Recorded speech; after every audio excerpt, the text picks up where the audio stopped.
එෆිසෙට් bike පදින කට්ටියට මේ කියලා දෙන්න ඕනේ විශේෂ වැදගත් දෙයක් තියෙනවා. මේක නම් මේ වෙනකොට ගොඩක් දෙනෙක් දන්න වැඩි නොදන්න කට්ටියට තමයි මම අද කියලා දෙන්නේ.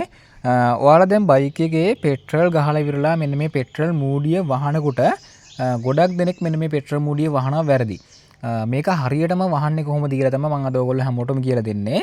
මෙන්න මේ පෙට්‍රල් මූඩියේ ගහලා තිනවා එක පැත්තක යමහ කියලා ඒ වගේ තමයි එක පැත්තක තියෙන ඊතලයක් ගහලා. මෙන්න මේ ඊතලයේ ගහලා තියෙන පැත්ත එන්න ඕනි මෙන්න මේ බයික් එකේ ඉස්සරහා පැත්තට. ගොඩක් දෙනෙක් පෙට්‍රල් ගහලා ඉවරලා පෙට්‍රල් මූඩිය වහනකොට මේක දන්නේ නැතුව මේක මාරු කරලා වෙනස් කරලා මූඩිය වහනවා ටැංකියට. එහෙම මූඩිය වහපු ගමන් මෙන්න මේ මූඩිය ලොක් වෙනවා. හරිද? එතකොට මෙන්න මේ මූඩිය ගලව ගන්න ටිකක් ආපහු අමාරු වෙනවා. මේ වටෙන් ප්‍රැක්ටිස් ස්ක්‍රූප් නියනම් අර එහෙම තියලා ටිකක් හරි අමාරුවෙන් තමයි ගලව ගන්න ඕනේ. දැන් මේ බයික් එකෙත් එහෙම වෙලා මේ තියෙන්නේ.